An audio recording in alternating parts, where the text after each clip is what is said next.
And now, a message from our sponsors. Household chores piling up? That honey-do list fast becoming a honey-do tome? Well, we have the solution for you. Your very own household servitor. Servitor, make me some coffee.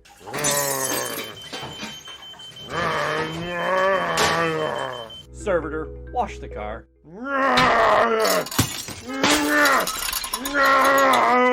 Servitor, feed the cat.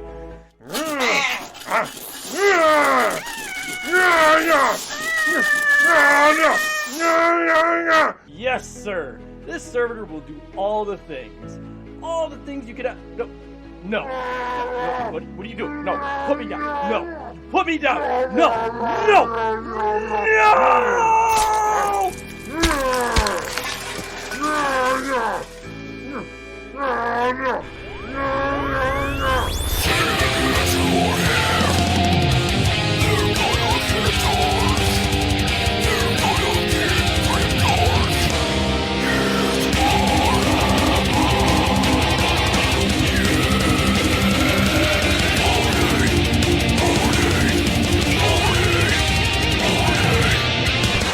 Hey? Whoops. I like having faux pas to start these episodes. They don't know that it happened, but we know. Nothing but quality here. Hey, everybody, welcome to the podcast. If you don't know by now, you're either new to listening or you're bad with names and bad with voices. But the voice you're hearing now, well, that's me. I'm Shane. I'm one half of the podcast hosting duties. And joining me, of course, is the illustrious Drew with his sensual, soft, silky voice that'll lull you right into a bedtime sleep. Hey everybody, welcome to the show. Today, Drew, I'm thinking we did the Trader Legions. We did some of our favorites of the Trader Legions. So I felt it's only appropriate that we do some Loyalist Legions. And I'll tell everybody out the gate right now, I'm not going to talk about Grey Knights. I'm going to skip over that. You all know how much I love my Grey Knights. I'm going to like the standards, the ones that are known to everybody. Grey Knights, they don't exist. You're not supposed to know they exist. And if you do, you're being hunted by the Inquisition. Sorry to let you know. So You're gonna die keeping the biggest secret in the galaxy. Well, one of the biggest. There's a lot of secrets. When you get into the Space Marines, when you get into the Loyalist end, you find out there's a lot of secret keeping going on. Dark Angels have a bunch of secrets. Fucking Raven Guard probably has some secrets. Vulcan definitely has some secrets. Like, we'll get to some of those today. So, also, at this point, you've probably already heard our episode on building a Space Marine and I how sure terrible hope that one. Oh God, how terrible I think that they all are. If you They're haven't horrible. listened to that, you need to go back and listen to that episode. That was like 2-3 episodes ago. I don't know. Look it up. It'll be named. You'll figure it out. They're gigantic meat golems that have too many organs, and I can't say this enough. They can literally eat your memories. So and then tell you those memories. Your father, whether you believe it or not, your father did love you, even though he yelled at you for holding the flashlight wrong. It's all I ever wanted to know. I could die peacefully. Get you where the armor can't save you. Yeah. Emotionally. Emotional damage, as they would say. So Drew, as we have actually taken a little bit of time away. We have not, they don't know it, but it's been 2 weeks since we've actually recorded an episode. We've been sick, and then you were sick, then I got sick, and then you had stuff to do, I had stuff to do. It's been crazy, so it feels a bit weird and rustic to be back in the saddle, but we're gonna put our heads down and plow through and do our best here, and we're gonna open it up with, of course, Drew, what's your invulnerable save for the day, buddy? So my invulnerable save is I broke my current record of number of meals eaten in a day. Or does it count as one meal if you never stop eating? I think if there's enough alcohol involved, it counts as one meal. It's just like one continuous party. That's all brunch is. Brunch is just It's fancy day drinking. it is fancy. If it's a mimosa, it's not alcoholic. You're not an alcoholic. If it's a mimosa, it's just brunch. That's all you call it. It's just brunch. Shane, what you got? What is your So we normally don't like to date the episodes too much, so people don't get bogged into the details of what's going on. But I recently pre-ordered my Leagues of Votan box set, so super fucking excited for that. That'll be coming later this week, and I can't wait. congratulations? Obviously, I don't have the book yet, so I can't say anything. But either way, I'm excited. I can't wait to get my hands on them. They did that Warhammer TV battle report for them, and like their little heavy gunner squad was pretty cuckoo bananas. Yes. A lone commissar charged a melee centric HQ unit and I don't even think he got a swing off. Dude, you gotta admire the balls to run a commissar in. Like, he's got this. No, he doesn't have it on a normal day. Because there was another battle report that they did where it was a Raven Guard charging in on, I forget the army, but a lone Raven Guard commander just like charged into an enemy squad and got gunned down like gloriously. It's how you do it. It's how you go out in style. That's how. And I love that their battle reports, they're not afraid to play how you and I do, where it's like, fuck it. The commander's entire squad got killed, and it's just him. It looks like I was going to charge you. Looks like he's got nothing left to lose. He's got nobody to disappoint anymore. This is the scene in the movie where that instrumental music just really picks up, and everybody's like, at the edge of their seat, and he charges gloriously and kills the enemy squad. But in real life, like, you just hear the record scratch, and he gets gunned down in 3 seconds. Squirms on the ground a little bit and then dies. Oh, fuck. You just reminded me of an old episode of that 70s show where Red talks about when he was in the war and how this one lone Korean soldier like screamed at him, charged at him, and he goes, "Oh man, it really caught us off guard. We didn't know what to do." And he goes, and Eric's like, "Oh, so he got away?" And he goes, "Oh no, the whole company opened up on him." it's like that right there. Like, no, the whole company opened up on him. No, he died, but for 3 seconds, he definitely caught us off guard. We definitely didn't know what to do for those 4 or 5 seconds. So thanks for bringing up Raven Guard. That is one of the first ones I want to talk about, because one, I love their aesthetic. I love that black armor, that beaked helmet. I know a lot of people aren't a fan of that. I just love the aesthetic of them they're birdmen. They're ravens. They buy in hard. You know how hard they buy in on being ravens, Drew? Their Primarch his name is Corvus Corax, which literally translates to raven. So from here on out, Corvus Corax is known as Raven McRavenface, because this dude is a monster, though. He was the Emperor's manifestation of like justice. I know people are probably going, "What about Conrad?" Fuck Conrad. Conrad was a fucking psychopath. Corvus has like a duty. He'll perform it, and he was like very loyal. So loyal, so much so that he has made it his personal fucking business to go after Lorgar, as he is the architect, essentially, of Horus falling to chaos, that he has spent the last couple thousand years in the Eye of Terror searching for Lorgar. Because the last time you saw Lorgar, he disemboweled him, essentially. Like, he buried his lightning claws into Lorgar's gut and like gave him a little tickle with electricity. Well, yeah, and blades. He fought Lorgar after Lorgar had ascended to demonhood. Yeah. So he was fighting a demon Primarch and proceeded to just beat the shit out of him. Yeah. And then Lorgar ran into his temple. He sealed himself in his meditation chamber or something like that. He's scared to come out. Well, yeah, because as he was running away, Corvus, Raven McRavenface. Literally. Paul Blart Ball Cop. Paul Blart Ravenface. I forget the exact quote, but it basically boiled down to I got your scent now, motherfucker. You're dead. Yeah. And so Yeah, Lorgar, he's like, I know your smell. You can't escape me. You will not escape this. Like, it was like, you're not escaping this justice. And it's like, holy shit. He is, like, to give you an idea of, like, how awesome Corvus is, he was chasing a word bearers, which is Lorgar's legion. He was chasing one of their ships. Now, he could have went about this a million different ways as to how to attack it. Instead, he knew that their Geller field wasn't working. Now, I'm going to pause there for a second, because there are probably people that maybe don't know what a Geller field is. And they're like, what in the fuck are you talking about if you're not familiar with the lore?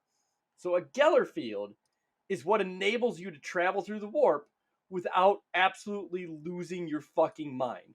It also keeps you from like turning into like a spaghetti man. Yeah, like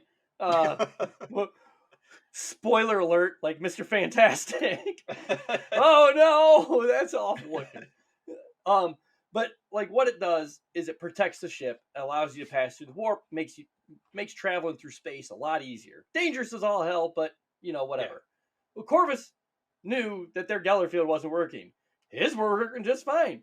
So he decided, fuck it, I'm opening up the warp. So he opens up the warp to do some warp travel. That ship was too far ahead, couldn't steer out of the direction of it, ends up going through the warp, fucks the whole crew over, just drives them all insane. They become crazy, they're killing each other, their heads are exploding all over the place like the fucking scene in Scanners.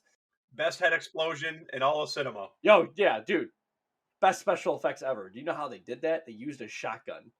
They actually had a shotgun rigged up to blow the guy's head, like to blow the fake head off, to create that effect. Amazing. Nice. That's how they do the head in the original Dawn of the Dead. Is it? Yeah, it was like a rubber. They made a rubber mold of like one of the lead actress's face, and then they shoved it full of like dog food and whatever they could get out of like craft services, and then fucking. Tom Savini, like one of the greatest practical effects artists ever, just took a fucking shotgun and blew it like the head up. Continue. Yeah. Well, no, we're back. No, this is now the podcast. We're talking old school special effects. So, welcome to the Tom Savini's podcast. The man was a god. So you have to appreciate like Corvus's like thought process there of like, why would I even waste my time sending my men onto that ship and losing any amount of men? I like that approach because that's kind of like it's the Rebel Alliance approach of there may be a lot of really innocent people just doing their fucking day-to-day on that spaceship, but we're going to destroy it anyways. Right. Yeah. The Death Star conundrum. Yep. There's plumbers on that ship. Except instead of where the Death Star, you can at least take solace in the fact that they were immediately obliterated into like particles. The Geller field collapsing means that dude, you're gonna have a shit time. You're not gonna have a good time on that. You are physically and mentally assaulted by interdimensional, psychic monsters that like can mutate you. And it should be noted that it's not just chaos that lives in the warp. So that's something that's like an important little side note in the lore. Chaos resides in the warp, but they're not alone in the warp. So there is all sorts of shit that one of these days we'll have to talk about because there's some really cool shit that resides in the warp that doesn't get nearly enough love. That's true.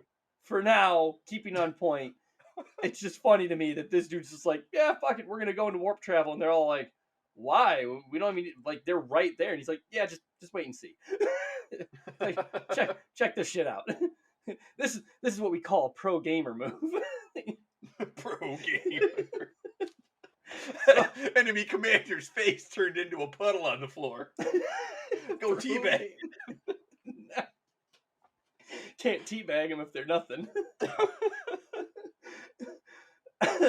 So Raven Guard's whole shtick is they're assassins. They like to come in, hit quick, get the fuck out. They're scouts. They survey the area. Snipers. They're all about like reconnaissance and trying not to get into too heavy a battle, which also makes the fact that they were a part of the drop site massacre and had enough numbers to get out of there. Again, these guys aren't like front fighters, and they weren't just front fighting.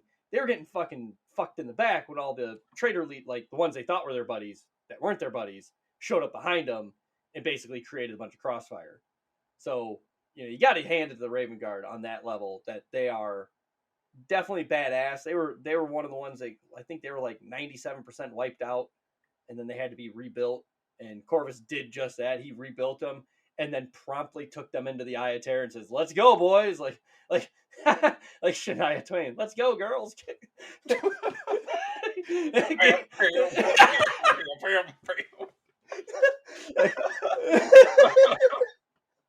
If that doesn't get you going, if that song doesn't get you going, you're dead inside. That song should be the top of the playlist for when the Raven Guard show up into the Eye of Terror. Like, if that doesn't make them all shit their pants in horror, I don't know what would. That's their equivalent to like the fucking Night Lords sending like flayed bodies screaming on drop pods down to startle their enemy.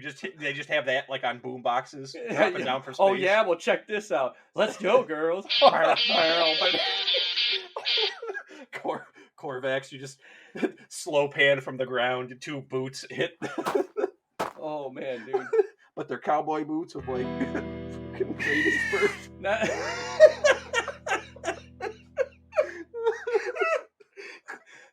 Like the spur sits in the beak of the Raven. Oh my god. They're All black right, boots, by the way. We have to establish that. I have a new kit bash ahead of me.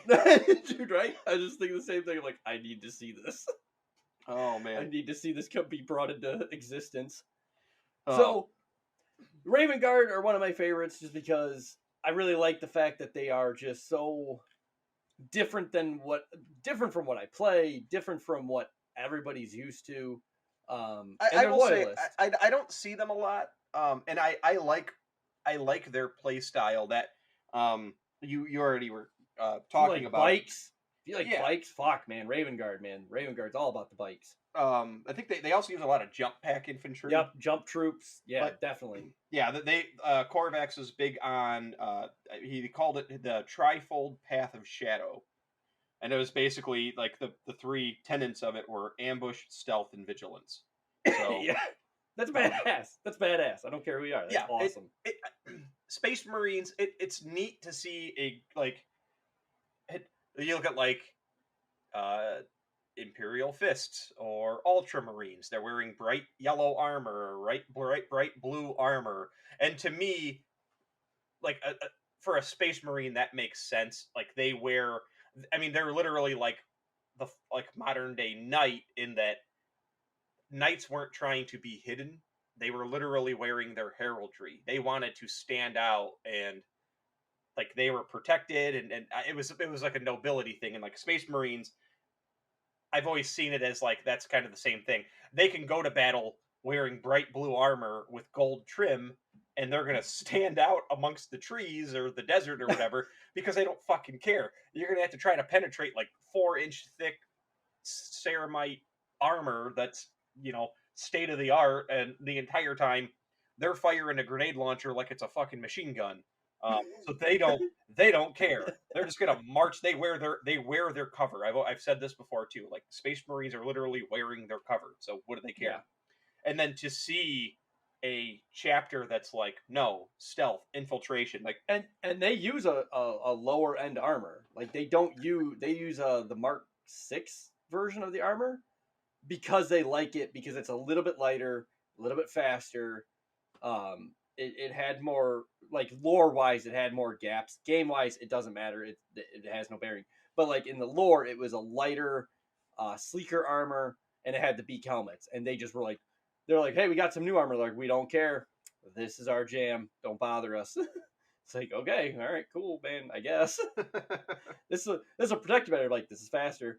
Yeah, okay. We can attach better jump packs to these for you guys. Nope. I like being agile and mobile.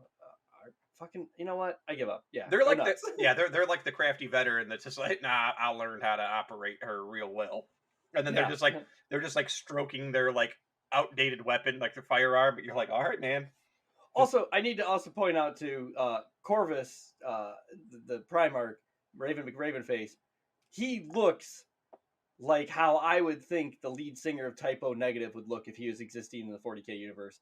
And if you don't know what any of that means, go look up the lead singer of Typo Negative, look up Corvus Corax, and tell me you see a fucking difference. Because I don't see a difference. I don't see a difference. I just don't. He's Nathan Explosion from Megalopolis. That's another perfect example. Like, so yeah, that's just a side note. Don't care if you like it or not. That's an opinion, and we're allowed to have those now. Maybe. So yeah, they explain it as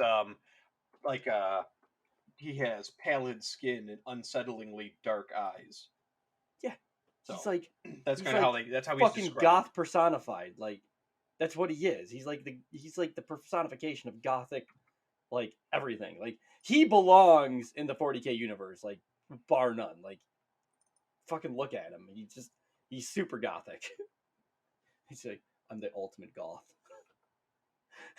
Sorry. Nobody understands the deep dark tragedy that is my existence. Nobody understands what it's like to hate your brothers like this. Actually, that's fucking, what's his name? That's Conrad. That too. They're like fucking. That's the other thing. You guys, if you're not familiar and you're learning while listening, I'm sorry. You'll notice that there's a mirror image of of Primarchs. Like you had Conrad Cruz or however you fucking say his last name, and then you have Corvus. Like they're both the same person essentially, like two sides of the same coin. One went loyalist, one went traitor though. That's it. Like Night Lords, mostly just rapists, murderers, and psychopaths who were given Gene Seed for some fucking reason because Conrad didn't have good judgment skills. Corvus found like guys that he liked and were noble and like noble houses, and these were good people. Like they weren't fucking psychopaths. So you'll see that a lot in the game. Like there's always like this mirror image, this dichotomy between the brothers, the Primarchs, all that shit. You touched on how the Raven Guard were like horribly massacred at the drop site at Isfahan 5. Yeah. And after that had happened, like they had scattered bands of Raven Guard basically fought like a shadow war secretly against all of the different traitor legions, and I forgot about that. Make them pay in blood for every step they took towards Terra. And like that's one of the things about them that makes them so cool is just the fact that like they were one traitor legion that was just like, I'm gonna kill all of you, and like there is no respite, there is no remorse. They are the living embodiment of those rules and tenets of the Space Marines. But they are that, like, you're not even gonna hear the shots coming. Like I'm like it's like when you piss your sibling off and like you do something and then they look at you. And then they look at you and they say, I'm not gonna do it right now, I'm not gonna punch you right now, you're not gonna know when it's gonna happen. And that's so much worse. That's like how the Raven Guard handle like revenge. It's just, and they're doing it. Like they did it. You know what I mean? Like they fucking did. They backed that shit up, 100%. So it's Night Lords can flay guys all day long. Raven Guard are like, hey, we are gonna come get you. You don't know when, you don't know where, but know that we're gonna fuck your shit up. And everybody's just like, fuck. Like, imagine it, dude. You're like a Chaos Legion that they said that to, and all of a sudden you hear some shit in the tree. You're just opening fire to be safe. Oh, yeah, there they are! Well, yeah. Oh, my God! Because by the time they come after you, they have been stalking you. They have enough reconnaissance. Like, they know what you have, when you're going to be able to get replenished. It is a sudden and abrupt explosion of, like, noise and death all around you. and then it's so amazing to think of it like that too. Like by the time you hear the shots from their guns, you're already they're dead. On you. Yeah, they're all over you at that point. And that's what I'm saying. Like so, like whereas the Night Lords, they're like, we're gonna rule, we're gonna win by fear. Raven Guard's like, we're gonna win by skill, technique, and sheer paranoia. Like we're gonna make your guys so fucking paranoid.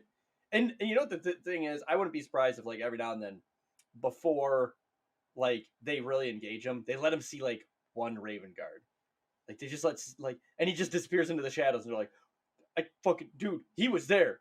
I swear, and just literally let that shit go through the camp for a day or two.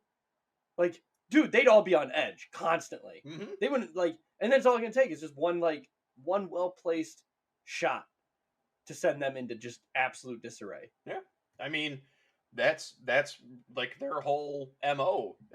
By the time you try to rally a counteroffensive, that little strike force that's killed some key commanders or whatever, they've already withdrawn.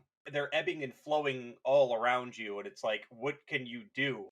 And the way their tactics work, they're not a frontline infantry, so they're constantly streaking in from the left, streaking in from the right, moving forward, moving backwards, like coming around, circling behind you. Like they're hitting you in like mini waves, like 10, 15 guys here, 20 guys there, 30 guys over there. And they basically come in, hit you, and then fly out, and then another, like they're hitting you from all different angles.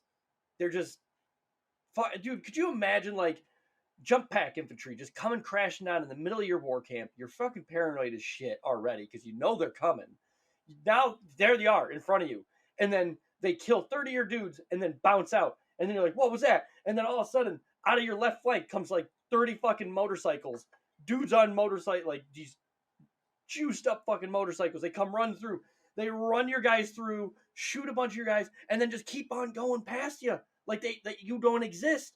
And then another 30 fucking jump pack guys come out of a different angle, and you're just sitting here. You have no time to even think about a counter. You don't even have time to think about what weapon you're grabbing. You're just firing randomly, probably hitting your own guys at times. That scene from Predator. Yeah, you're just shooting in the trees. You're just hoping. You're hoping you can make it bleed. Yeah, because if it can bleed, it can die, or we can kill it. Yeah. Yeah, because one of Corax's big things was a leaderless enemy is already defeated. So they're kind of like a honorable, as honorable as like the humans in 40K can be. Dark Eldar, because like the Dark Eldar use a lot of the same tactics, but whereas the Raven Guard are all about like honor in battle and this and that, and like this, we show a leaderless enemy is already defeated. Like Dark Eldar are more like stalking you, and they're just like, okay, so we can see that school bus over there that always drives on that bridge up over that bunker right there. Yeah. Well, if we put like a bomb right there, we can launch that school bus off the bridge. That'll land on the bunker. That's going to terrify some people. Meanwhile, we've opened up a portal over there, and a bunch of shadow demons are just going to go and just start scaring the populace. Okay, now they're going to be terrified. They're going to be running in the streets. Then what do? That's when the napalm strike hits. Okay, at this point, the commander's scared shitless. He's going to go into his bunker, and that's where we have, he's got, 10 guards? We have 20 highly trained incubi that are down there. It's not going to be a fair fight. That's how we like it. It's going to be great. We'll have 5,000 slaves by the end of the day. Like, they're all about like making it an unfair fight, and by the time the Dark Eldar come, they've already scaled things in their favor. Like, if they have to, they'll just be like, hey, we took your son, and now you're all going to slowly freeze to death, and we'll just get you when you're like on the threshold of hypothermia.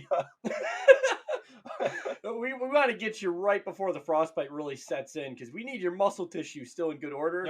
Because you're going to go to our labor camps where we'll work you to death. Yeah, you got to make those poison weapons. Also, if you cut yourself on the poison ammo, you're going to die, and we're not going to stop it, because then that feeds us. Nope, future episode, going to be talking about Dark Eldar in case you didn't know, folks. Oh, I love them. So, we need to give each other one episode. You get a Grey Knights episode, and then I get a Dark Eldar episode. Oh, we're gonna be off to the races, buddy. It's gonna be great. So now we'll jump ship and leave the Raven Guard behind to their ambush massacres. They were never. We're gonna jump to guys that are a little more, let's say, noble in their pursuits, and that is the Salamanders, who are led by Vulcan. Well, currently not led, but he's still around, live, kicking somewhere. Vulcan, the Primarch, who is, I don't think badass is the appropriate term for Vulcan. Vulcan is a goddamn nightmare of a human being, but also the best of all the Primarchs. He's like one of the most noble. He cares so deeply for the innocent. Benevolent, Like yeah. he's very benevolent. But this dude, straight up, one, he can't die. He's a perpetual. That's like his essence of the emperor he got. He's a perpetual. He can't die. Dude had a straight up. He was fucking shit up on Istvan and had a nuke straight up dropped on him. Like they were so tired of his shit, they nuked him. And he got up from that shit. Like, yeah, okay. Now I'm just irritated. Okay, so just like, and I'm not talking like our nukes. I'm talking like fucking 40k style nukes. Like these things are nukes tenfold over. Vulcan also kidnapped by Conrad, was imprisoned by Conrad Kurz. And this motherfucking Conrad, he tortured him endlessly. And did it stop Vulcan? He killed him a couple times. He kept coming up with new inventive ways to try to kill Vulcan so he would stay dead. Guy wouldn't stay dead. Eventually, though, Vulcan got free. And without armor or any weapons, he proceeded to absolutely beat the ever-living fuck out of Conrad. Didn't quite kill him, probably should have, but just absolutely decimated him barehanded. So if you can't tell, I got a hard on for Vulcan. The dude's a monster. I love him, and his fucking aesthetic is awesome. Salamander's aesthetic is awesome, and you know what's really cool about Salamanders? They love that fire, buddy. They are all about purging. They are all about purging out things with a purity of fire. Yep. Flamers, meltas. If it's hot, they got it. Yeah, if it can burn things and melt things, boy howdy, they've got your ticket. Worst case, they're gonna just scramble and get a blow dryer or something. Again, they are not they are more of a, I don't want to say frontline, but they are just like hammers. They do not yield. They do not fall back. They move forward and burn things as they go. I love them for that aesthetic, for that capability that they have. Their lore makes them even better. They lost 98% of their total men at the Istvan drop site. Some things claim that it was that high. Yeah. Yeah. But in do it, like, the reason for their numbers being like so much higher than everybody else's was because they were constantly trying to protect anybody they could, because that's their thing. They will not they will step in front of a melta shot to save Bob the blacksmith down the road. Like they'll do whatever they can to protect the innocent. They see humans as important. They look at humans as like the future of the Imperium. They're one of the few legions that if you look into the lore and you look into the theories about the lore, that eventually if the Emperor had his way and he would have opened the webway, he would have eliminated the Space Marines. He would have, because everything, once Chaos was going to get eliminated, there was really no need for Space Marines. There was no need for the Primarchs. They were tools to allow him to do what he did. And I really think Salamanders would have been the first ones in line, but like, all right, boss, if that's what you need from us, then that's what we're gonna do. They would literally just lay their lives down, be like, yep, nope, the Emperor's Big E is right, man. He's on the money on this one. We need to go to protect the human race. So let's line up, single file, walk right into the incinerator, guys. Let's go. Yeah.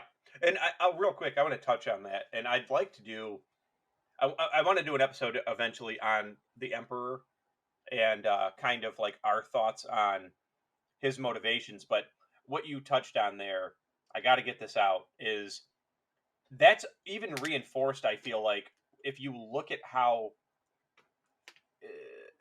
oh God, what's his name? Big Angry Angron. Angron, yeah. He willingly took Angron post brain implant, had aggression issues, and gave him like a legion, but he used them basically as like his dogs of war. Like Yep. to call in that legion of like the World Eaters was to condemn that, like they were gonna take the enemy, like they were gonna win. It was gonna be a bloodbath, and every legion has like a very specific use. Like you look at Raven Guard, they were stealth and infiltration. They fought shadow wars and they did all of that stuff. Alpha Legion was all about like uh, subterfuge, and like even if the way that they managed themselves, Iron Warriors, you know, they some of these legions were like, these are not stable individuals that are going to have a use after this battle. If anything, like the only legion that probably would have maybe been able to have a few people left over would have been like Ultramarines, because they were the best at like being diplomats and that. Yeah. But I will say, like, when we get to the Emperor, like when we do an episode on the Emperor, because that'll be a deep dive just on him. I probably won't have a whole lot of good things to say about the Emperor, because when you really look at him, he's not good. He's not a model that you want to like post up and say, this is the guy, this is how countries, worlds, that's how they should be led. No, he's awful. He does awful things, and he does it all the time to serve his own purposes and his own, machinations. And whether or not it's really for the betterment of mankind is, that's up for debate. But the processes in which he goes about getting the betterment of mankind is not great, not good at all. It's not to be admired. So one of the other cool things I really liked about the Salamanders is their quest, their little nightly quest that they're on. Because Vulcan, after the heresy, Vulcan may be despondent, upset. There really isn't a whole lot of information. Maybe they're going to answer it in these last couple books of the Horus Heresy that's coming out. The last one, the Siege of Terra. But either way, Vulcan basically decides to fuck off. He's like, I'm fucking away now. I'm getting the fuck out of here. I need time to think, cool down, because I might just start hammering people's heads in if I don't take this moment to go meditate. Maybe that's what it was. But he left behind artifacts. There's 9 artifacts, correct? Yeah, because there's 9. They found 5 of them. Yeah. They're the artifacts of Vulcan. And it said... Go ahead. I would say Vulcan was like, he was a legendary like forger and smithy. He was, yes. Sorry, I did forget to mention that. He was like the Imperium's like, hey, we need this made. You got it. I need a weapon. You best believe I'm going to make you a weapon. I need a flamethrower that can melt. Don't worry about it. It'll melt through everything. I don't care. I'll make it for you. So he's made these artifacts, and the Salamanders have to go collect them. They've collected 5 of them so far. There are 9 in total. They are known as the Artifacts of Vulcan. And once they collect all 9, it's said that Vulcan will return to lead his Salamanders in the final fight for the War of Humanity. So I think that's like a cool, like little cap. Like it gives them like this cool little side story, with like Raven Guard. Fucking, they're being led by Corvus, and he's out of his fucking mind and turning into like a Raven demon in the warp, but he's still loyalist. So good for him. But he's like, he's hell-bent. Yeah, I demand seeds. He's like a streetcar named Desire, Lorgar, instead of Stella. Like, or yet, you know who he is? He's that dude from The Room. You're tearing me apart. Oh God. He even kind of looks like that guy. I can't even think of that guy's name, but you know The Room. Tommy Wiseau. Oh, hi, Gilliman. How's your chapter doing? Robert, you want me to split my... You're tearing me apart, Robert. Don't touch me. Oh, hi, Vulcan. Hi, Vulcan.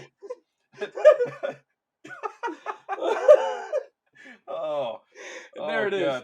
The birth of a new character. Corvus Corax is played by Tommy Wiseau. Look forward to doing that a lot more. Like it. I have some photoshopping to do.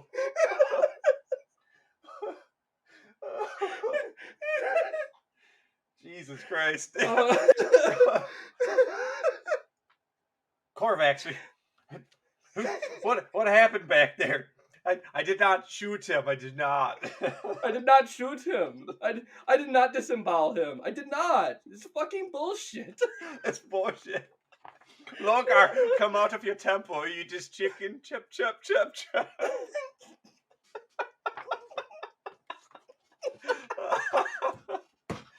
Oh, shit. Oh my god. Oh, my face hurts. Fuck. And if Vulcan was played by somebody, I'm gonna give him the actual good, like Samuel L. Jackson. That's Vulcan. Hey, just fucking motherfucker. Or no, yet, know what? Actually, better yet, I just watched They Lived, so it's got to be Keith David. Oh, there you Gotta go. be Keith David. You dirty motherfucker. He's like, when Roddy Piper swings that fucking board head. Oh man, look, I didn't mean it. Yeah. Oh my god. Yeah, Keith David is Vulcan. That's even better. Especially Keith David from Men at Work. when he grabs the fries. Oh shit. Anyways, so not to cut them too short, because salamanders are definitely rich with their own lore, but I wanted to get one more in before we call it a night. And that's one that's even less known, because they're a second founding, yes? The Crimson Fists, they're part of the Imperial Fists. They're an offshoot of the Imperial Fists, opposite of the Black Templars. Black Templars, we'll probably get to a different episode, because they're awesome too. So once again, I'm going to stop you before we jump off of. Yeah, go ahead. Salamanders. Yes, let's get it. Their main battle tactic is flame weapons. They come from a volcanic planet, and like literally, there's like fire breathing creatures. I'm just going to assume dragons. Like one of the things that you'll see is some of their armor on like their commanders. They have like dragon scale and like skulls. That's a big thing with like their iconography as well. So they have this really cool fantasy warrior kind of look to them. That's really sharp. But something else that you'll see is in real life or in art with salamanders is like a solid black panel on like a vehicle, and there's a reason for that in the lore, and that's because like they call it like fire or ember vision or something like that. One of the side effects of like their gene seed, they can see the infrared spectrum better than other chapters. So what might look like a blank panel on a vehicle or an armor plate is actually to them like this really robust pattern that maybe it's decorated to like show some great victory or something. Oh, it's kind of like a hideaway art, where it's like, Yes. You paint it one color and I can't see it, but if you put on these special glasses, Yep. like They Live, Yep. you get to see the word obey. There you go. Consume. Oh my god. And you brought it back. Dude, I'm good at that. But yeah, like I like things like that where if you are a salamander player who's really big into the lore, and I am as well, and I saw that, it'd just be kind of like you just look at each other and you nod. You're like, yep, I get it. Oh, dude, what would actually be really cool to do is do a black panel like that, and then use like some blacklight responsive paint. Mm-hmm. And then do like something, and then shine a black light on it so you can only see it under the black light. That'd be fucking sweet looking. Yeah, that would be neat. That'd be a very cool way to paint up your army. Yeah. Another fun fact is they see humans as important. They have value. Other Space Marine chapters literally are just like, it is our duty to expand the galaxy and blah, blah, blah. And like, they don't take the time to really realize like, why are you doing this? Who are you doing it for? Because you're not doing it for yourself. On their planet, they will live amongst the people. Yeah, which is unheard of for other chapters. Yeah, they will serve as like clan leaders, and they live it. Yeah, like they live that life. Other chapters, they have like a fortress monastery is what they call it, and they're not required to live and stay on a monastery. It's that I'm infatuated. Infatuated? Yeah, Yeah, both I mean, infatuated. well, they're neat. It's Like, with their low, like, and that's why I kind of want to target like Raven Guard and Salamanders, is because they have neat lore, neat side stories to them. The Raven Guard have a real desire to fucking go serve their justice to the enemy. Salamanders have this real desire to serve the betterment of mankind. So we're gonna end it with people that are kind of in between, like in between the two uh, versions, essentially. I'd say, because another one that doesn't get any love is the Crimson Fist. I was going to say, but I feel like everybody likes the Crimson Fists. Everybody likes them. Nobody really plays them though. You don't see them a whole lot. Like, it's very rare that I see a Crimson Fist army. And it's because you got Imperial Fists, your big boys, and then you have Black Templars, and the Black Templars have a devout fucking fan base. They, talk about a fan base that definitely willed an army back into life. Like, they had not been around since 4th edition, and they just got back in at 9th. Like, those people were like, please give us our army back. I'm like, no, not doing it. And they're like, please. And like, no, not. And they just kept going, please, please. And they're like, all right, finally, all right, here you go. Here's your book. Here's a book for you. And Crimson Fist don't have a book. They just have like their side parts inside within the Space Marine book. But like another army that literally has had a rough. Like, they almost got completely eradicated by the orcs. They're very different from their founding legion of Imperial Fists, where those guys are clad in yellow, whereas Crimson Fist had taken the more ultramarine approach, and they're blue, but it's very dark blue with no gold trim. With no gold trim, it's just all and blue. one red fist. Yes, like they literally have a red fist, and sometimes it's a red power fist in the vein of like Pedro Cantor, who is the chapter master. And Pedro, love him or hate him, I know he gets some flack. Like, not everybody likes him. Dude's a badass. Like, his stories are like he's a badass. The dude is legit. Like, could maybe probably take in a Primarch. Like, probably get his ass whooped, but he could fucking probably hold his own. He was one of the first models I saw in, like, when I first got in, like end of 3rd, beginning of 4th. Mm-hmm. I saw a picture in, I forget what book it was, but man, him painted with that giant power fist. Like, yes, I was like, that's, I don't know what army that is, but I want that. That was part of the reason why I got Space Marines. Was that model alone? Just seeing that, how it was painted, was the coolest thing ever. When I first saw him, I thought I just saw Pedro Cantor. I'm like, oh, another Ultramarine guy, and I had no idea that he was Crimson Fist when I first saw him for the first time. I will say real quick, I before we move too far on with Cantor. So their first chapter master, one of my favorite lore bits about Imperial Fists is his name was Alexis Pollux. And don't want to forget about him. A man so tall. Yes. Basically, like, unarmored, he was taller than most Space Marines. And they said that he was so tall that he didn't need to look up to Gilliman. And that made Gilliman, like, nervous. Yeah. Like, they breed him large down there where you're from, eh? Yeah. And he fought Perturabo. They said basically his tactics being so flexible, it confused Perturabo for a little bit. Perturabo, as everybody knows, is the Primarch of Iron Warriors. Iron Warriors hate Imperial Fists. Well, the Crimson Fists are a founding of the Imperial Fists. So he was basically expecting them to fight like Imperial Fists. And they're more willing. They fight in their own style. Like, they're more flexible than the Imperial Fists, and they're not just going to like hunker down and build a garrison themselves in. And so I like him for that too. The fact that he made Perturabo confused and angry, which I feel like it's not hard to confuse Perturabo. No, it's not. I don't think so. But I like that. I like the fact that, like, in the lore, they do fight differently enough from like the Imperial Fists to where I think that they do warrant their, they need more love than they get. Yeah. Well, yeah. Don't also sell this guy short, because Pollux, the dude was a badass when he actually got killed.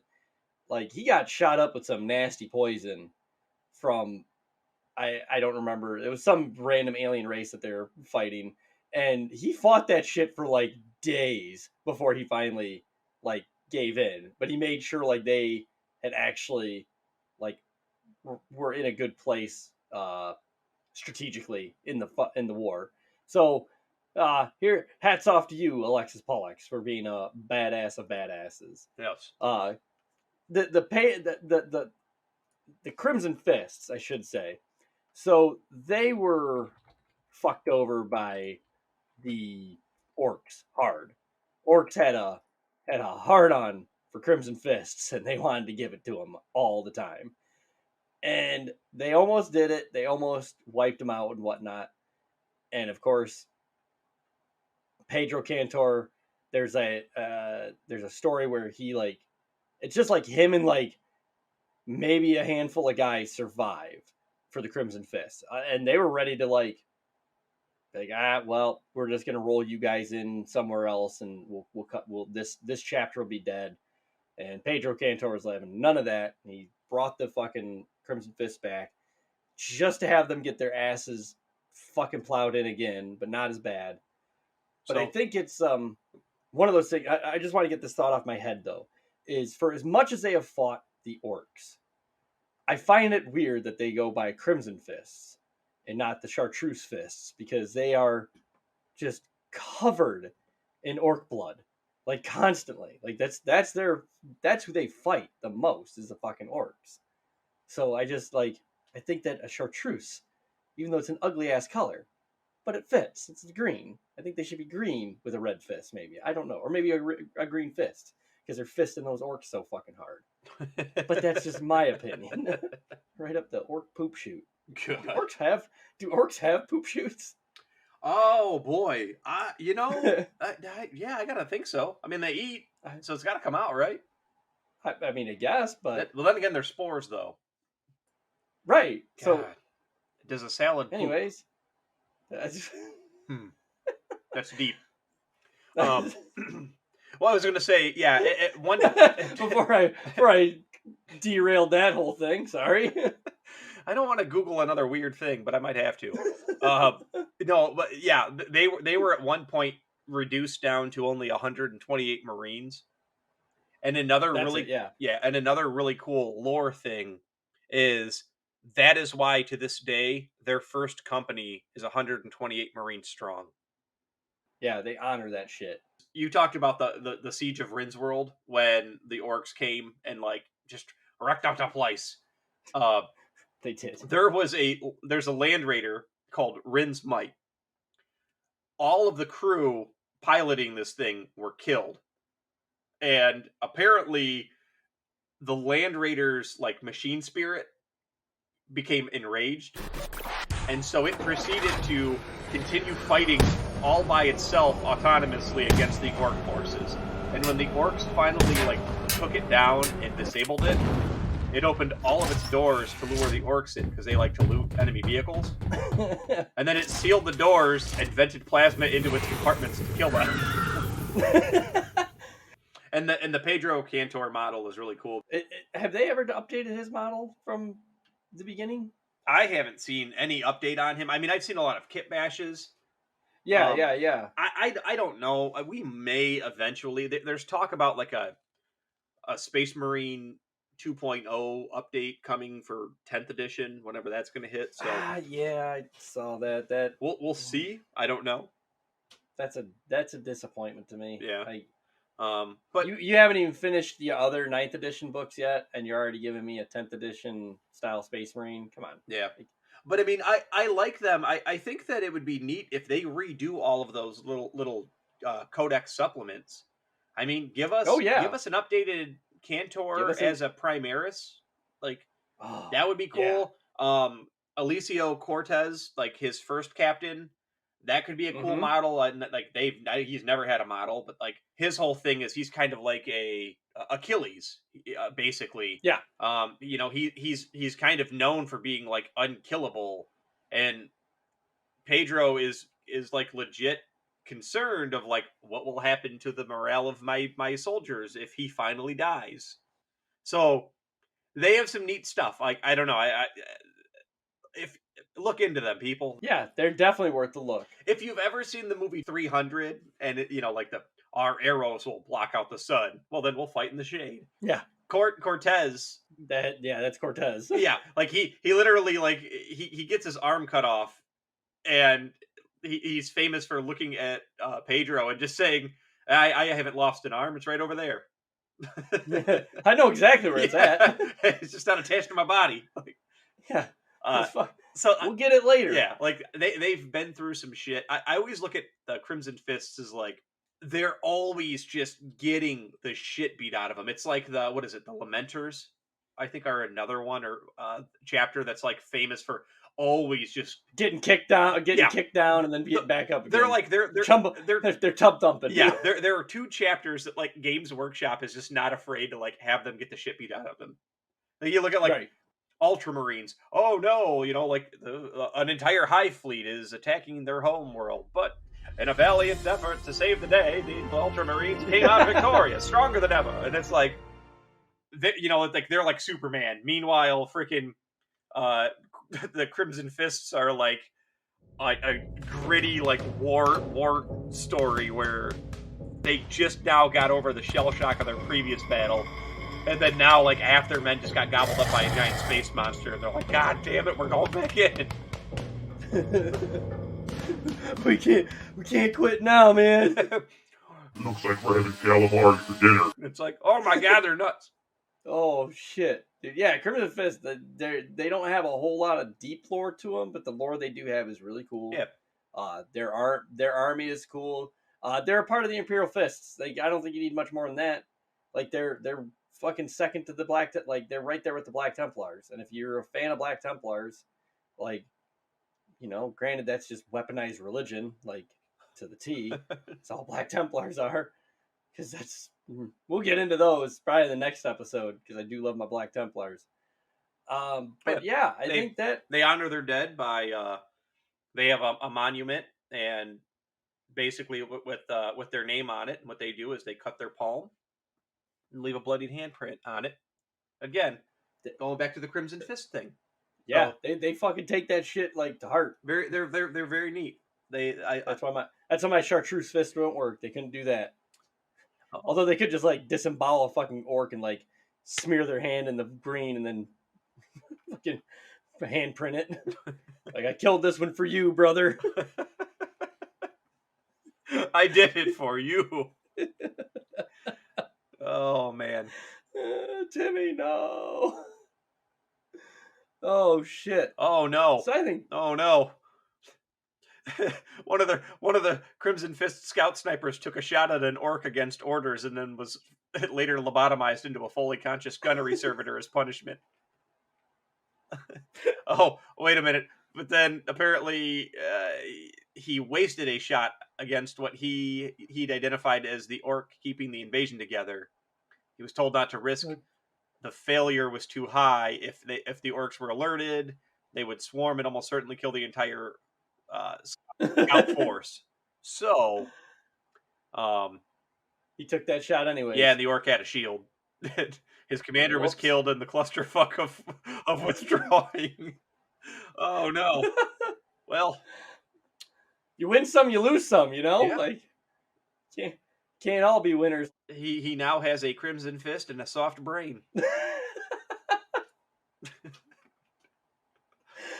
Oh shit! Do we have any closing thoughts on the episode? I mean, I want everybody to just go home tonight, just pondering: do orcs have anuses? Dude, I'm telling you, man, it's gonna haunt me. But also equally haunting is Tommy Wiseau as Corvus Corax. I am going to Photoshop that. I am going to Photoshop Tommy Wiseau as Corvus Corax. You gotta have it added in. Logar, you're tearing me apart.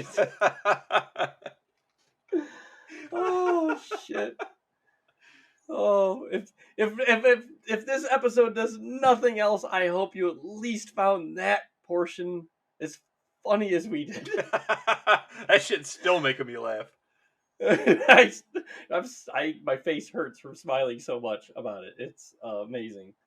Also, I feel like Alicio Cortez, I just picture him as like Inigo Montoya from Princess Bride. There you go. Just like, yeah. just always like that calm, like, you have cut off my arm. I shall take your head. Yeah. I shall take your head with it. I shall take your head now. Sir, Please you, be patient. you're missing your arm. It's not missing. It's over there. Chop, chop, soldier. It's like always. Come now. We got this. Fuck. All right. I think that's enough of an episode. I hope you guys all enjoyed it, and I hope to have you guys back. Still quiet on the email front. Can somebody email us, please? Maybe? Send us a joke. Send us something nice.